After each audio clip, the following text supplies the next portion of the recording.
नमस्कार दोस्तों, फिर से एक बार मैं नरेश महानंद आपका लाइव शो में स्वागत करता हूं। दोस्तों, आज हम बात करने वाले हैं कि जो पैसा जमा करते हैं उनके लिए क्या संदेश है बाइबल से। यानी कि क्या मसीह लोग धन जमा कर सकते हैं, धन एकत्रित कर सकते हैं, एफडी कर सकते हैं बैंक में, या फिर धन कमाने के लिए मेहनत कर सकते हैं।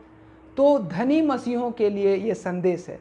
आज जो ये संदेश है वो धनी मसीहों के लिए है कि क्या मसीही लोग धन अर्जित कर सकते हैं या पैसा कमाने के लिए अत्यधिक मेहनत कर सकते हैं, और क्या पैसे के लिए कंजूसाई कर सकते हैं खर्च करने के लिए। ये सारी बातें आज हम सीखेंगे, और धनी बनने से क्या फ़ायदे हैं और धनी बनने से कौन कौन से घाटे हैं, ये सारी बातें आज हम बाइबल के अनुसार देखेंगे। दोस्तों, आज का जो विशेष करके संदेश है उन मसीह भाइयों बहनों के लिए है जो कि पैसों के लिए दिन और रात मेहनत करते हैं, है ना। पैसा कमाने के लिए सोच रहे हैं, या धनी बनने के लिए सोच रहे हैं, या पैसे को खर्च करने में कंजूसाई कर रहे हैं। ये उन लोगों के लिए संदेश है। और उन मसीह भाई बहनों को हम बताना चाहते हैं जो पैसे कमाते हैं, दिन और रात मेहनत करके क्या करते हैं, पैसे कमाते हैं, और अपने दैनिक जीवन में इतने व्यस्त हैं कि अपनी मसीहत को भूल गए हैं। अपनी मसीहत को भुला करके वो क्या करते हैं, पैसे कमाने में व्यस्त हो गए हैं, और दिन और रात कड़ी मेहनत करते हैं, और सांसारिकता में फंस गए हैं। सांसारिकता में आगे बढ़ने के लिए, सांसारिक इच्छाओं को पूरा करने के लिए सारे पैसों को जमा कर रहे हैं। सारे पैसों से वो अपनी ज़रूरतों को पूरा कर रहे हैं। और तो और दोस्तों, ये जो जितने भी मसीही लोग हैं, जो धनी मसीह धनी बनना चाहते हैं, उनकी सोच के हिसाब से वो जी तोड़ रात और दिन मेहनत करने के साथ साथ क्या करते हैं, चाहे वो बुरा तरीका हो या अच्छा तरीका हो, बस पैसे आने चाहिए। और जिन लोग जो धनी मसीह हैं, जो पैसे के ज़्यादा जिनको लगाव है, वो क्या सोचते हैं कि बस हम एफडी कर लेंगे और उसका ब्याज खाएंगे, MIS करवा लेंगे बैंक में और उसका ब्याज खाएंगे, और इस प्रकार से हम अपने सारे संसारिकता ज़रूरतों को पूरा कर सकते हैं, और इस प्रकार से सोचते हैं। और जब हम और देखते हैं आगे यहाँ पे कि उन्हें वो क्या करते हैं, उन्हें परिवार की चिंता नहीं रहती, उन्हें अपने बच्चों की, अपने सगे संबंधियों की चिंता नहीं रहती है। क्योंकि बहुत ज़्यादा कंजूस होते हैं, बहुत इतने कंजूस होते हैं कि वो साल में एक ही कपड़ा बस पहनते हैं, पूरा बदलते भी नहीं, हर साल एक ही ड्रेस खरीदेंगे, इस टाइप से रहता है। तो ये आज बहुत सारे कंजूस मसीहों के बारे में भी हम सुनने वाले हैं। मैं आपको और एक गौर करने वाली बात बताना चाहूँगा कि जितने भी मसीह भाई बहन जो धन से ज़्यादा लगाव रखते हैं, प्रेम करते हैं, और धन के लिए बहुत समय देते हैं, नाइट ड्यूटी, डबल ड्यूटी, और ज़्यादा से ज़्यादा पैसा आए इस तरीके से सोच कर वो अपने जीवन में सारे कामों को छोड़ करके सिर्फ धन कमाने की ओर व्यस्त हो जाते हैं, उन लोगों के लिए एक विशेष शिक्षा है जो बाइबल बताती है। जो धन को संचय करते हैं, जो धन से प्यार करते हैं, जो धन को कंजूसाई तरीके से खर्च करते हैं, बाइबल ऐसे लोग के बारे में क्या बोलती है। बाइबल ऐसे लोग के बारे में वो सारी बातें बताती है जो हमें जानना बहुत ज़रूरी है। मैं फिर से एक बार बताना चाहूँगा कि जितने भी मसीह भाई बहन धन रखे हैं या धन कमा रहे हैं, ये मैं नहीं कहता बल्कि बाइबल कहती है कि वो धन शापित है।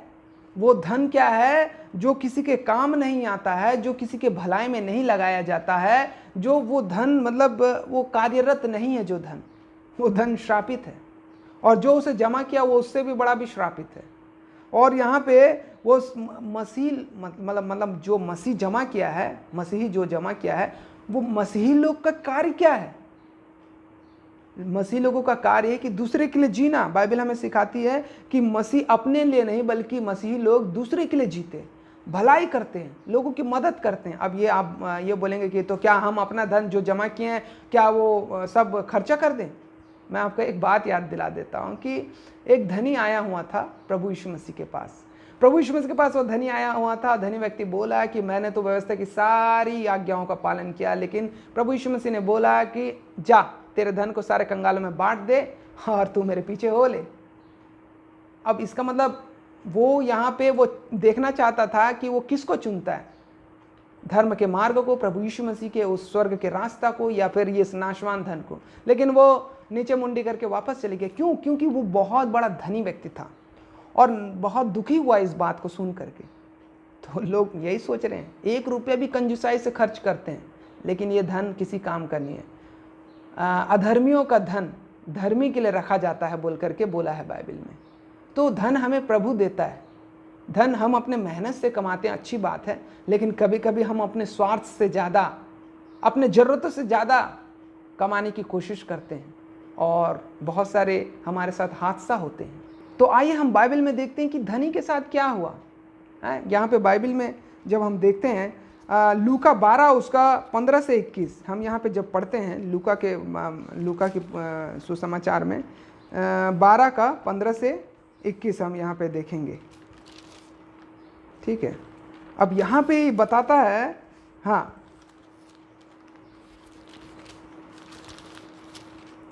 12 का 15 से 21। अब यहाँ पे देखिए बता रहा है कि एक धनवान मतलब एक जो धनवान था उसके बारे में बता रहा है। एक धनवान मूर्ख का दृष्टांत यहाँ पे हम देखते हैं। ठीक है, तो यहाँ पे जब हम पढ़ते हैं 12 का 15 से 21, ठीक है, अब यहाँ पे देखिए हम लिखा हुआ है कि उसने उनसे कहा, चौकस रहो और हर प्रकार के लोभ से अपने आप को बचाए रखो, क्योंकि देखिए, क्योंकि किसी का जीवन उसकी संपत्ति से बहुतायत से नहीं होता। ठीक है, और फिर उसके बाद उसने उनसे एक दृष्टांत कहा। देखिए हर समय क्या है, प्रभु यीशु मसीह दृष्टांत से बातें करते थे ताकि लोगों को समझ में आए, एग्जाम्पल देते थे, उदाहरण देते थे, कहानी सुनाते थे। और यहाँ पे प्रभु यीशु मसीह बताते हैं कि किसी धनवान की एक भूमि में बड़ी उपज हुई, तब वह अपने मन में विचार करने लगा। वो क्या विचार करने लगा, आइए हम आगे देखते हैं। मैं क्या करूं, क्योंकि मेरे यहाँ जगह नहीं है जहाँ अपनी उपज इत्यादि रखूं। बहुत ज़्यादा धन हो गया था और उसने कहा, मैं ये करूँगा कि मैं अपनी बकरियाँ यानी कि अपने जो रूम हैं बड़े बड़े तोड़ करके हॉल बनाऊँगा, है ना, तोड़ करके उसे बड़ी बनाऊँगा और वहाँ अपना सब अन्न और संपत्ति रखूँगा। इस प्रकार से वो सोचा। और अपने प्राण से कहूँगा कि प्राण, तेरे पास बहुत वर्षों के लिए बहुत संपत्ति रखी है, चैन कर, खा पी, सुख से रह। परंतु परमेश्वर ने उससे कहा, हे मूर्ख। देखिए वो क्या बोल रहा था, मेरे पास बहुत संपत्ति है, मैं आराम से चैन से खा पीऊँगा, अपने प्राण को बोलूँगा कि तू आराम से खा पी और सुख से रह। कभी कभी हम ऐसे भी बोलते हैं, अरे बहुत पैसे जमा हो गया, है ना। वचन में लिखा है कि जो अपने धान को नहीं बेचता है वो श्रापित है, उसके लिए लोग उसे श्राप देते हैं, और जो धान को बेचता है, अनाज को बेचता है, उसे लोग आशीर्वाद देते हैं। यानी कि वो दूसरे के लिए सोचता है, अपने लिए नहीं सोचता। ये अपने लिए सोच रहा था, ये सेल्फिश मसीह है, ये प्रभु का बंदा हो ही नहीं सकता। आज ऐसे लोग सोच रहे हैं। अब यहाँ पे लिखा है, प्रभु उससे कहेंगे और अपने उसने कहा, अपने प्राण से कहूँगा कि प्राण, तेरे पास बहुत वर्षों के लिए बहुत संपत्ति है रखी है, चैन कर, खा पी, सुख से रह। परंतु परमेश्वर ने उससे कहा, हे मूर्ख, इसी रात तेरा प्राण तुझसे ले लिया जाएगा, और जो कुछ तूने इकट्ठा किया है वह किसका होगा। ऐसा ही वह मनुष्य भी है जो अपने लिए धन बटोरता है, परंतु परमेश्वर की दृष्टि में वो धनी नहीं है। तो धन बटोरने वाले जितने भी हमारे मसीह भाई बहन हैं, मैं उन लोगों से यही बात को बोलना चाहूँगा कि वो प्रभु के लिए कमाएं, प्रभु के लिए दें और प्रभु के कार्यों में लगाएं, लेकिन अपने जीवन के लिए अपने लालच को बढ़ावा ना दें, क्योंकि यही जो चीज़ें आगे चल के आपको बहुत बड़े फंदे में फंसा सकता है। मैं आपको और एक उदाहरण देना चाहूँगा। लूका 16 उसका 19 से 25 पद तक जब हम यहाँ पे पढ़ते हैं तो हमको ये मालूम चलता है कि यहाँ भी एक धनी था जो लाजर के साथ था। तो यहाँ लिखा है, एक धनवान मनुष्य था जो बैजनी कपड़े और मलमल पहनता और प्रतिदिन सुख विलास और धूमधाम के साथ रहता था। लाजर नाम का एक कंगाल घावों से भरा हुआ उसकी डेवड़ी पर छोड़ दिया जाता था। वह चाहता था कि धनवान की मेज पर की झूठन से अपना पेट भरे, यहाँ तक कि कुत्ते भी आकर के उसके घाव को चाटते थे, पूरे घाव को चारों साइड चाटते थे।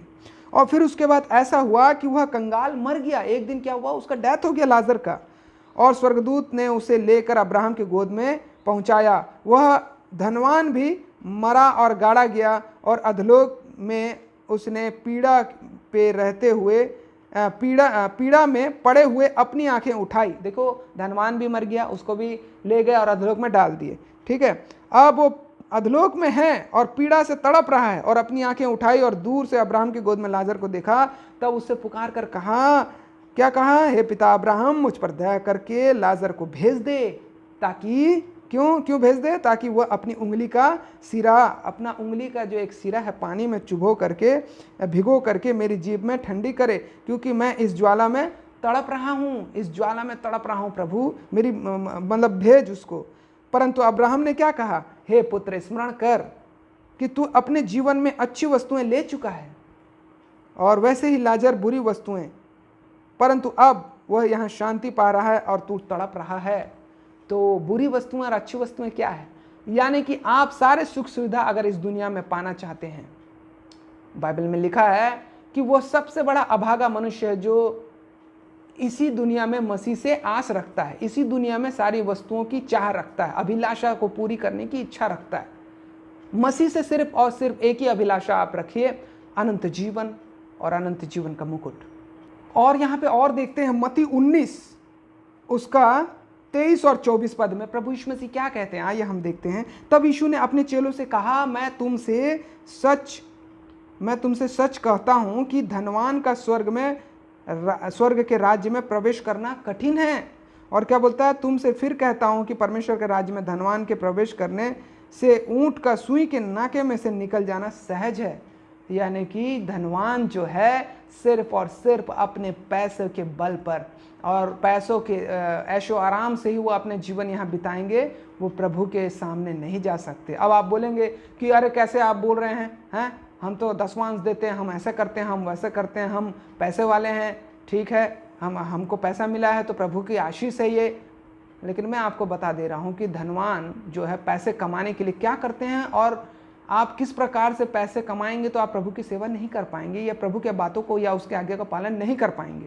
और भी हम यहाँ पे देखते हैं कि मत्ती 6:20 में क्या लिखा है, यहाँ पे लिखा है, अपने लिए पृथ्वी पर धन इकट्ठा ना करो, जहाँ कीड़ा और काई बिगाड़ते हैं और जहाँ चोर सेंध लगाते हैं और चुराते हैं, परंतु अपने लिए स्वर्ग में धन इकट्ठा करो, जहाँ ना तो कीड़ा और ना कोई काई लगाता है और ना बिगाड़ते हैं, और जहाँ चोर ना सेंध लगाते हैं और ना चुराते हैं।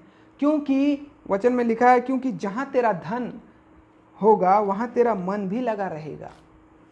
क्योंकि आप मेरे को बताइए, आप कब अपने बैंक बैलेंस के बारे में नहीं सोचते होंगे? क्या हमारा धन स्वर्ग में है? ये हमारा दूसरा एक सब्जेक्ट होगा, दूसरे विषय पर हम बात करेंगे कि किस प्रकार से हम स्वर्ग में धन इकट्ठा कर सकते हैं। तो धन जो है हमें स्वर्ग में इकट्ठा करना है। और एक वचन में हम यहाँ पे देखते हैं, यूहन्ना 6:27 पद में यहाँ पे लिखा हुआ है, नाशवान भोजन के लिए परिश्रम ना करो। और क्या लिखा है, परंतु उस भोजन के लिए जो अनंत जीवन तक ठहराता है, जिसे मनुष्य का पुत्र तुम्हें देगा, क्योंकि पिता अर्थात परमेश्वर ने उसी पर छाप लगाई है। इस बात को हमको गौर करना है। और यहाँ पे बताया गया है कि हमें नाशवान वस्तु के लिए या नाशवान भोजन के लिए या नाशवान धन के लिए हमें परिश्रम नहीं करना है। अपना पूरा जीवन, बाल पक जा रहा है, आंखों की नींद गायब हो जा रही है, शरीर में बीमारी पैदा हो रहा है सिर्फ धन कमाने के लिए। और यहाँ पे और हम देखते हैं, यहाँ पे पहला तीमुथियो उसका 6 उसका 9 और 18 पद को हम यहाँ पे देखेंगे तो हमें क्या पता चलता है कि धन कमाना है कि नहीं कमाना है, या किस प्रकार से करना है, क्या करना है। चलिए यहाँ पे देखते हैं, लिखा है, पर जो धनी होना चाहे, देखो वचन में साफ साफ लिख दिया है, पर जो धनी होना चाहते हैं, ये उन लोगों के लिए, पर जो ये धनी होना चाहते हैं वे ऐसी परीक्षा और फंदे और बहुत सी व्यर्थ हानिकारक लालसाओं में फंसते हैं। पहले से मैं आपको वार्न कर रहा हूँ कि हम धन अर्जित करने के लिए, धनी बनने के लिए ना जाने कितने सारे जो आइडियाज़ है हम लगाते रहते हैं, चाहे वो बुरा हो या अच्छा हो। तो यहाँ पे लिखा है, पर जो धनी होना चाहते हैं वे ऐसी परीक्षा और फंदे में बहुत सी व्यर्थ और हानिकारक लालसाओं में फंसते हैं, जो मनुष्य को बिगाड़ देती है और विनाश के समुद्र में डुबा देती है। विनाश के समुद्र में डुबा देती है। अब उसके बाद यहाँ देखते हैं, वे भलाई करें, ठीक है, भलाई करें और भले कामों में धनी बने। भलाई करें और भले कामों में धनी बने और उदार और सहायता देने में तत्पर हूं। देखिए यहाँ पे आपको भलाई के कार्यों में धनी होने बोल रहा है प्रभु परमेश्वर का वचन। और जो धनी होना चाहते हैं वो बहुत सारी परेशानी और हर एक प्रकार के लालसाओं में और विनाश के समुद्रों में डूब जाता है अपनी इच्छाओं को पूर्ण करने के लिए। दोस्तों आइए और एक और जोरदार वचन देखेंगे यहाँ पे, और वो जोरदार वचन है प्रकाशित वाक्य 3:17 में। यहाँ पे क्या लिखा है 3:17 में? तू कहता है, तू कहता है, तू क्या कहता है? तू कहता है कि मैं धनी हूं। तू कहता है कि मैं धनी हूं और धनवान हो गया हूं। मैं धनी हूं और धनवान हो गया हूं। अब यहां पे देखते हैं, और मुझे किसी वस्तु की घटी नहीं।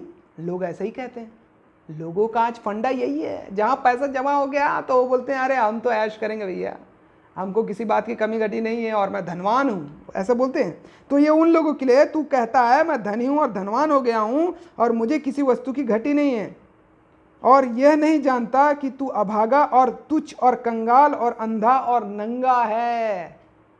आज बहुत सारे लोग इस बात को भूल गए हैं, इस वचन को भूल गए हैं। यहां पे लिखा है, जो कहता है, तू कहता है मैं धनी हूं और धनवान हो गया हूं और मुझे किसी वस्तु की घटी नहीं, और यह नहीं जानता कि तू अभागा और तू तुच्छ और कंगाल और अंधा और नंगा है। इस बात को यहाँ पे वचन में बता रहे हैं परमेश्वर के द्वारा। तो दोस्तों मैं आपसे यही कहना चाहूँगा कि एक जो सेवक है वो दो स्वामी की सेवा नहीं कर सकता।